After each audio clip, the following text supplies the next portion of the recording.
a book by Oliver Sacks, who is a neurology doctor. Um, Sorry, I don't know all the right lingo, but fortunately, haven't had experience with those doctors yet. Um, anyway, he had the same injury that I did, and so I wanted to read this book called A Leg to Stand On. He got his hiking. Um, he fell off a little cliff and tore up his leg and got nerve damage, so it was just a dead leg. Anyway, he was hiking in the fjords in Norway up near the Arctic Circle, and he knew that he had to get down off the mountain, but he was hiking alone. And being a good Englishman, though, he had his umbrella, and so he made a splint and came back down the mountain as much as he could on his bottom, and two hands and one foot, just letting this leg kind of do whatever. And he knew that if night fell, he would freeze to death. And there was nobody up there. Everybody was just tiny as little fleas down there in the valley. And here's what he said about his thoughts. Long forgotten memories, all happy, came unbidden to my mind. Memories first of summer afternoons, tinged with a sunniness, which was also happiness and blessedness. Sun-warmed afternoons with my family and friends. Summer afternoons going back into earliest childhood. Hundreds of memories would pass through my mind in the space between one boulder and the next, and yet each was rich, simple, ample, complete, and conveyed no sense of being hurried through. Nor was it a flitting of faces and voices. Entire scenes were relived, entire conversations replayed without the least abbreviation. The very earliest memories were all of our garden, our big old garden in London, as it used to be before the war. So he's remembering the sunflowers and the hammock, and he says, much later I said to myself, what was that mood? And realized that it was a preparation for death. Let your last thinks all be thanks, as Auden says.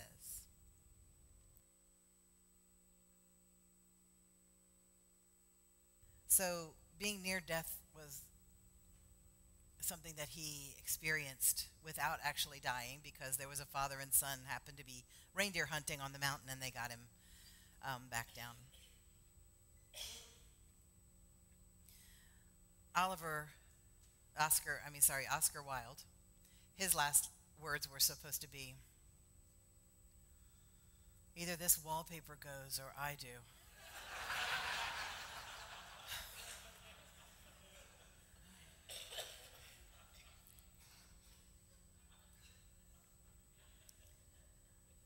Another story about death focusing the mind comes from Flannery O'Connor, who was a Southern writer. Most of you know who she was. And her stories are fairly twisted, and it's interesting to read her book of her letters, her correspondence, called Habit of Being. She thought her books and stories were hysterical. So keep that in mind as I tell you this story. There's a story called A Good Man is Hard to Find, and it's at the end about this serial killer named the Misfit who runs into a family. Now, the grandmother of the family is a terrible person. She's the worst kind of snob and hypocrite, and anyway, you know her, you all know her. But the family's car breaks down, and they run into the Misfit and his gang. And the Misfit and his gang proceed to kill everybody in the family. But while they're down in the woods getting killed, the grandmother is talking to the Misfit, and she says, "Oh, you're a good man. I can tell. You got good blood. You're not a bad man. You're a good man. I can tell. I can always tell." And he says, "No, ma'am, I'm a bad man." And they have this long conversation about Jesus and about how Jesus raised people from the dead, and that threw the balance of everything off, and he shouldn't have done that. And she's just saying whatever she can think of to say that'll keep her alive. And at the end, when he is obviously going to shoot her, she says, "You could have been one of my children. You could have been my son." And then he shoots her. So then his friend comes up from the woods, the other gang member, and he said, "Man, she was a talker." And the misfit said, "Yeah, she could have been a good woman if she'd had somebody to shoot her every day of her life."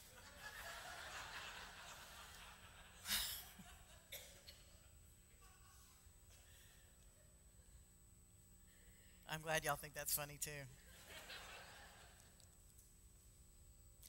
One of my favorite spiritual teachers, aside from Flannery O'Connor, is Byron Katie. And she writes this that I think is just a bombshell in the middle of a person's life. She says, "You suffer when your thoughts argue with reality." You suffer when your thoughts argue with reality. She says, fall in love with what is. Which means, don't torture yourself with, "Oh, people should be kinder. People should use their turn signals."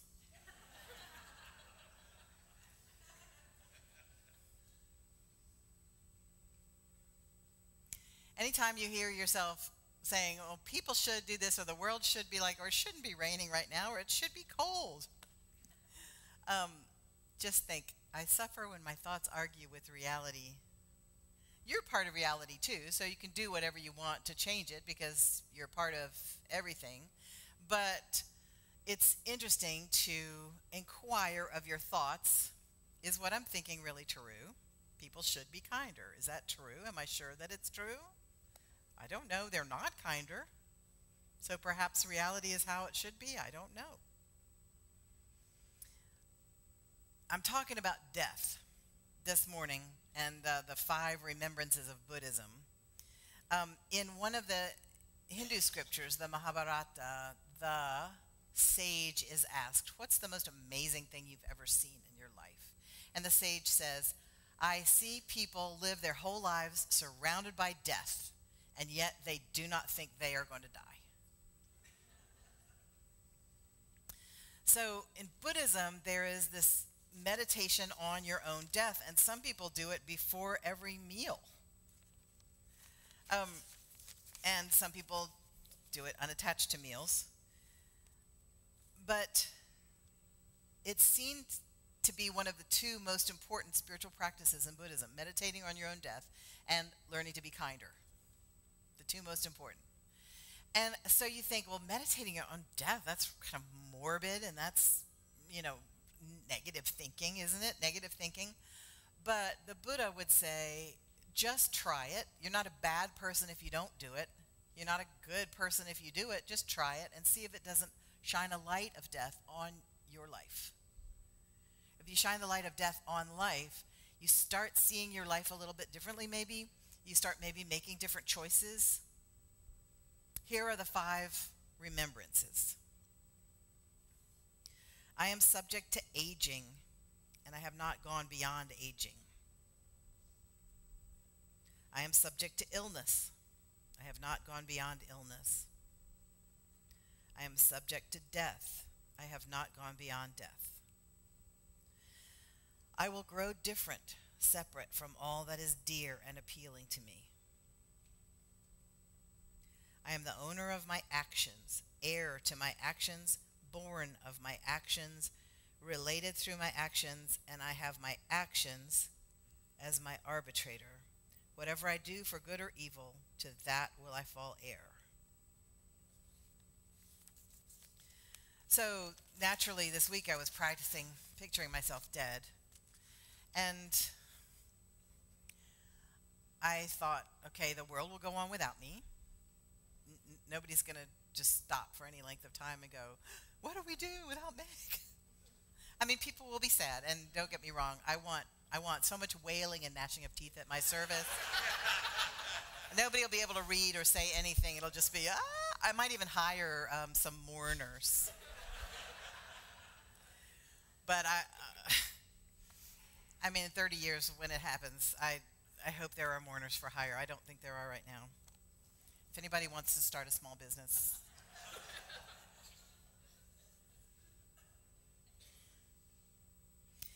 Most of us only glimpse this truth that continuity is an illusion and that security is an illusion. Most of us only grasp that truth in tiny fragments, and then we try to cover it up again because it's very uncomfortable. But, you know, everybody almost has had a friend die unexpectedly, and you go, what in the world? How could that happen? They're here one day, and now they're not here, and that doesn't make any sense, but it does make sense, and one day you'll be here, and one day you won't be here, but we don't like to think about that, but it might be, I won't say entertaining, but I would say insight-provoking to think about that. What would it make a difference in your life? To think, I am going to be gone, and my actions are the things that will be left. And sometimes I think, sometimes this week I thought, my actions, that's depressing, because I should have been doing more. Maybe I watched too many British detective mysteries. But also maybe not, because resting is an action. Resting is an action. It contributes to your brain health and your body's health. And so I think, okay, because I came from a family where you were not allowed to rest, really. That's not one of the things that we did. If you were resting, you had to be pretending to do something else and kind of resting on the sly.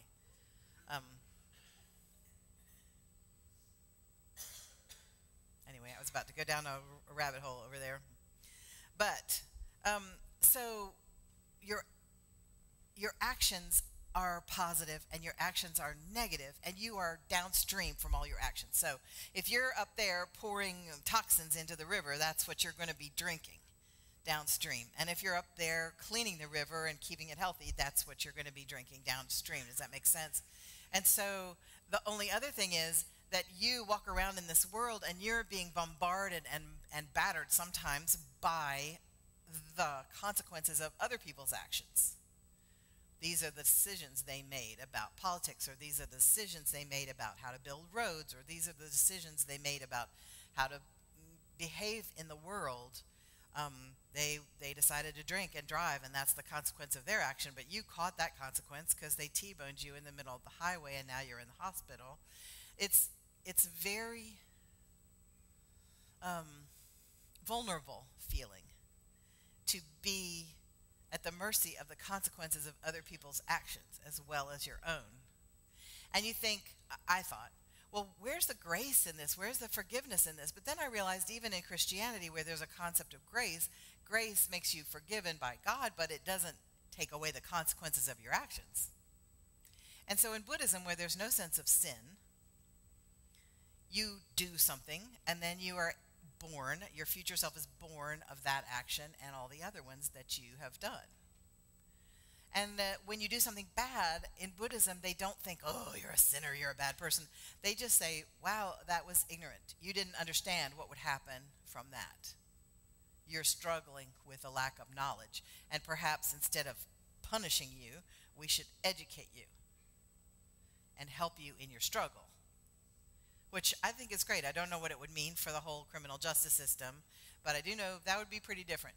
And but for those of us who are not currently in the criminal justice system, it's just a thought that you did something wrong because you didn't know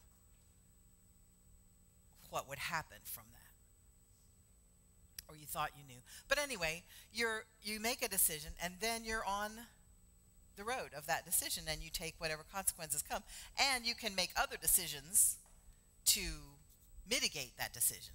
So if you are a jerk to somebody on the telephone or on email, for example, which probably nobody in this room ever has done, but if you find yourself feeling this, you know how that flame of righteousness just rises up in you and you think this person needs to be squashed like a bug.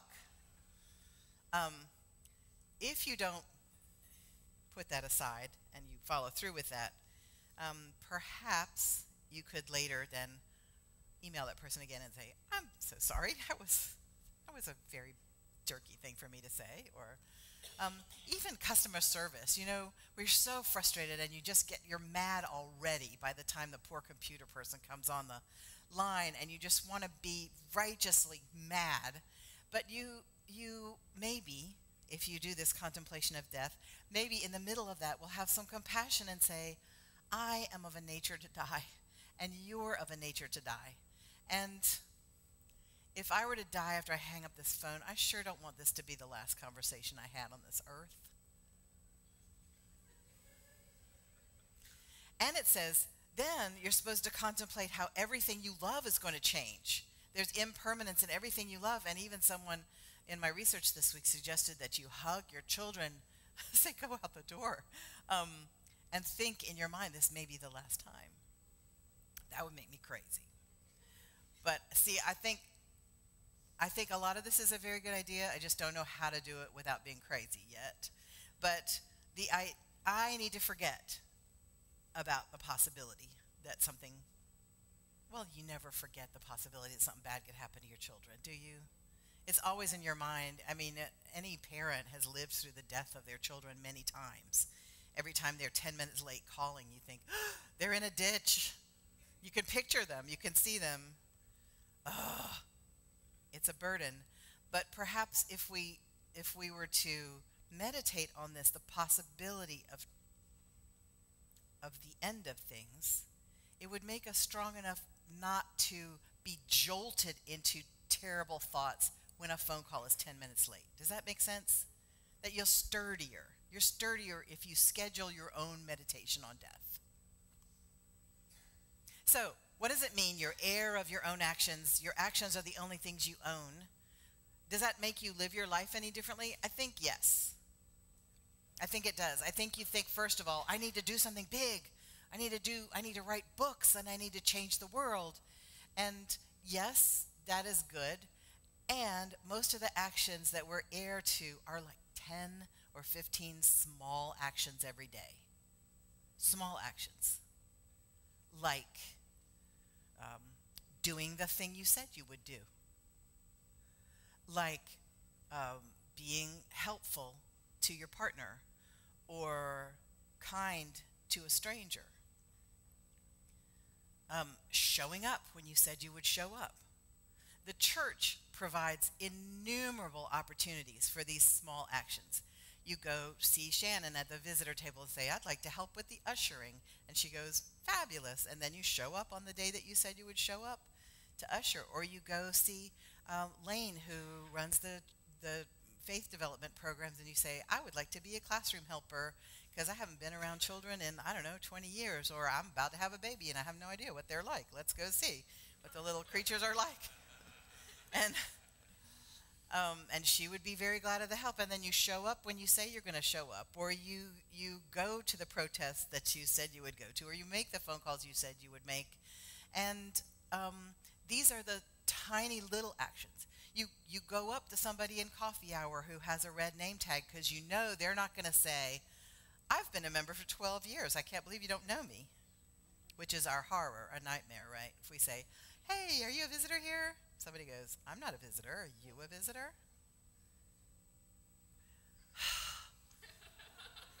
About once a year we practice this, okay? So I'm going to say to you, hey, are you a visitor here? And you're going to say, I've been here 12 years, and you'll watch me not die.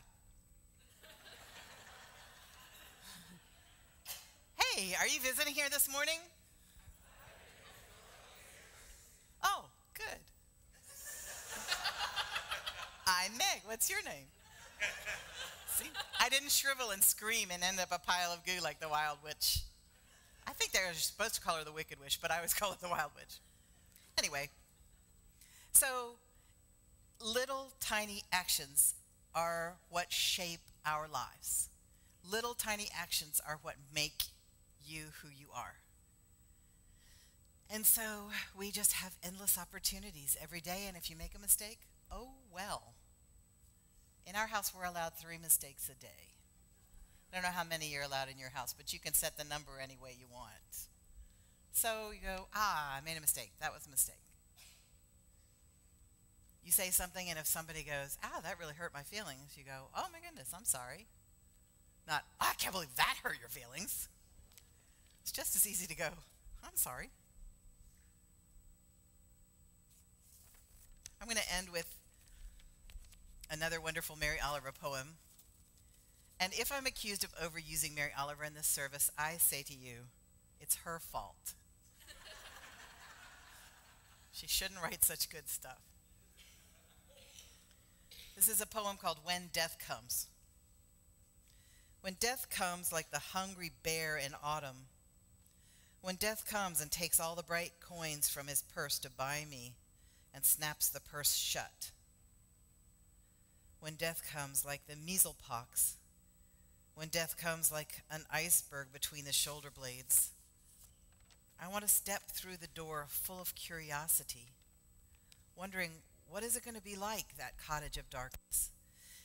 And therefore, I look upon everything as a brotherhood and a sisterhood, and I look upon time as no more than an idea, and I consider eternity as another possibility, and I think of each life as a flower, as common as a field daisy, and as singular.